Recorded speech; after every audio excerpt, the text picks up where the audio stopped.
एक लड़की अपने कान के दर्द से परेशान रहती है, उसके कान बहते रहते हैं, तो वो पास के डिस्ट्रिक्ट हॉस्पिटल जाती है इलाज करवाने के लिए। डिस्ट्रिक्ट हॉस्पिटल जब वो जाती है तो डॉक्टर का कहना रहता है कि तुम्हारे कान का ऑपरेशन करना पड़ेगा, जो कि छोटा ऑपरेशन रहेगा, 1 महीने में रिकवर हो जाएगा। लड़की देर नहीं करती है, ऑपरेशन करवा लेती है।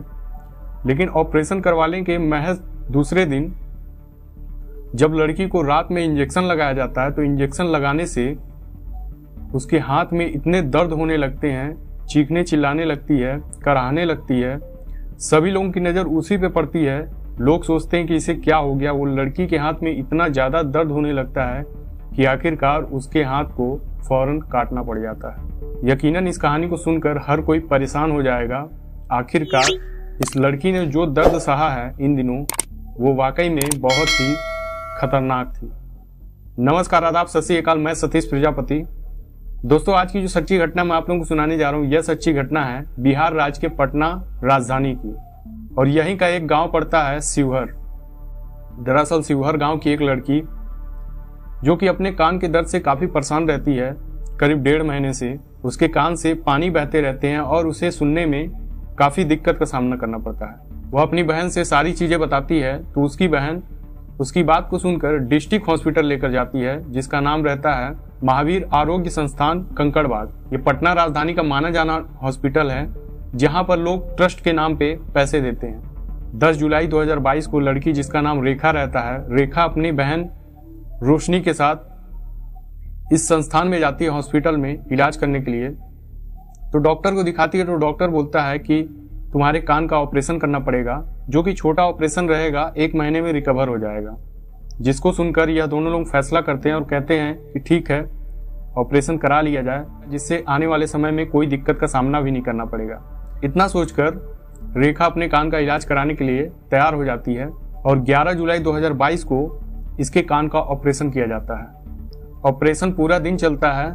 वही ऑपरेशन पूरी तरह से सक्सेसफुल भी रहता है, सब कुछ ठीक रहता है, नॉर्मल रहता है। लेकिन एक दिन बाद 12 जुलाई 2022 को रात करीब 9:30 बजे रेखा को जब इंजेक्शन लगाने की बारी आती है तो एक नर्स रहती है, वो रेखा को इंजेक्शन लगाती है और वो इंजेक्शन ऐसा लगाती है जिससे वो तड़पने लगती है। वो जोर जोर से चिल्लाने लगती है और चीखने लगती है। हर कोई सोचता है कि वो मजाक कर रही है। आसपास के लोग जो बेड में रहते हैं उनका सिर्फ नजर रहता है तो रेखा के ही ऊपर रहता है, क्योंकि रेखा कराह रही होती है, चिल्ला रही होती है। हर कोई देख के समझ नहीं पाता कि आखिर इसे हुआ क्या है। वो कहती है कि नर्स मैम, मेरे हाथ में बहुत ज्यादा दर्द हो रहा है, कुछ भी करिए, आपने कैसा इंजेक्शन लगा दिया। नर्स कहती है तुम बहुत ज्यादा नाटक कर रही हो, ब्लेड लाती हूँ और तुम्हारे हाथ को फाड़ देती हूँ, तब तुम्हारा दर्द ठीक हो जाएगा। ऐसा कहकर नर्स उसे काफी डांटती है। लेकिन रेखा के हाथ में वाकई में बहुत ज्यादा दर्द होते रहता है, जिससे वो काफी चिल्लाती रहती है। जैसे ही रोशनी देखती है कि रेखा इतनी ज्यादा तड़प रही है, उसे भी कुछ समझ में नहीं आता है। वो भागते हुए जाती है। वहां का जो नाइट डॉक्टर रहता है, जो नाइट में अपने चार्ज में रहता है, उसके पास जाती है और सारी चीजें बताती है। हालांकि डॉक्टर सोए रहते हैं, उनको गहरी नींद में जगा देती है और उनसे सभी चीजें बताती है। तो डॉक्टर भी फटकारते हैं, भगाते हैं उसे। डॉक्टर का कहना रहता है कि तुम लोग फालतू में इतना टेंशन लेते हो, थोड़ा मोड़ा दर्द है वो सुबह तक ठीक हो जाएगा, नहीं तो मैं 2-4 इंजेक्शन और लगवा देता हूँ। इतना कहकर डॉक्टर उसे भगाता है। बार बार रोशनी का कहना रहता है कि सर चलिए आप एक बार देख लीजिए लड़की को, बहुत ज्यादा चिल्ला रही है, बहुत ज्यादा परेशान है। उसके हाथ में पूरी तरह से कालेपन आ गए हैं। वाकई में उसके हाथ में पूरी तरह से उसका जो हाथ होता है वो काला पड़ जाता है, जिससे ये लोग काफी परेशान रहते हैं। वो रात बीत जाती है। अब धीरे धीरे रेखा दर्द सहते सहते पूरी रात बिता देती है। सुबह जब होता है तो सारे डॉक्टर आते हैं। डॉक्टर जब उसके हाथ को देखते हैं तो वो भी कुछ समझ नहीं पाते हैं। लेकिन फिर सभी डॉक्टर जब इकट्ठा होते हैं अपने चेम्बर में तो वो लोग कुछ डिस्कस करते हैं और हाथ को देखकर समझ जाते हैं कि हो ना हो इनसे कुछ बहुत बड़ी गलतियां हो चुकी हैं, जिसे अब सुधारा नहीं जा सकता। अब वहाँ के जो डॉक्टर रहते हैं वो लोग फैसला करते हैं और कहते हैं रोशनी से कि तुम्हारे लिए हम लोग एम्बुलेंस का व्यवस्था कर दिए हैं, तुम लोग फौरन जाओ IGMS, वहाँ अब तुम्हारा ट्रीटमेंट होगा। हमने यहाँ से बात कर लिया है फोन से, अब जो भी तुम्हारा इलाज होगा वो वहाँ होगा।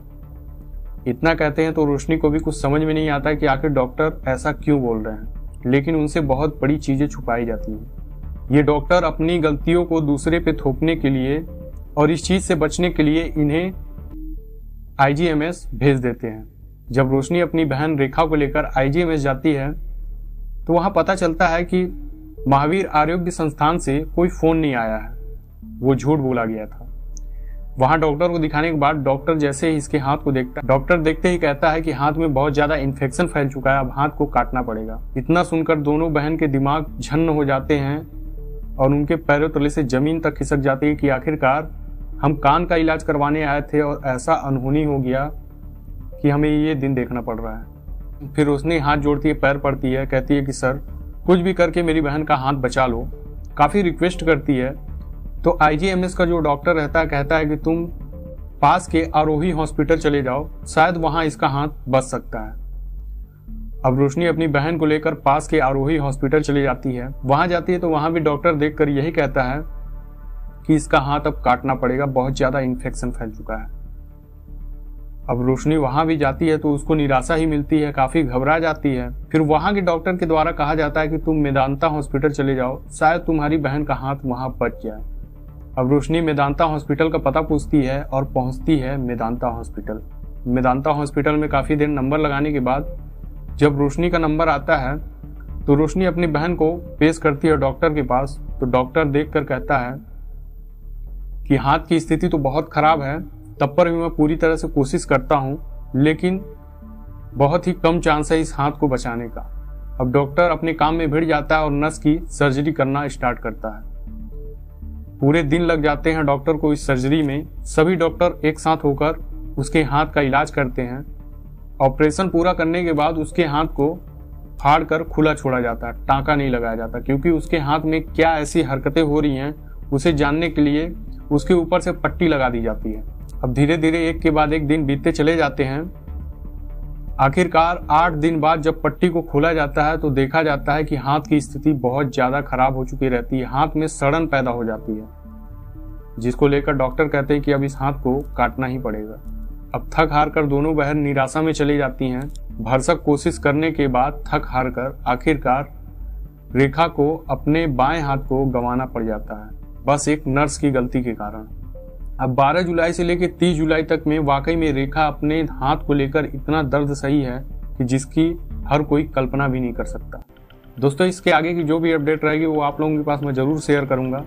अब आप लोगों से मैं विदा लेता हूं, मिलते हैं क्राइम अभी तक के अगले नए एपिसोड में। तब तक के लिए जय हिंद।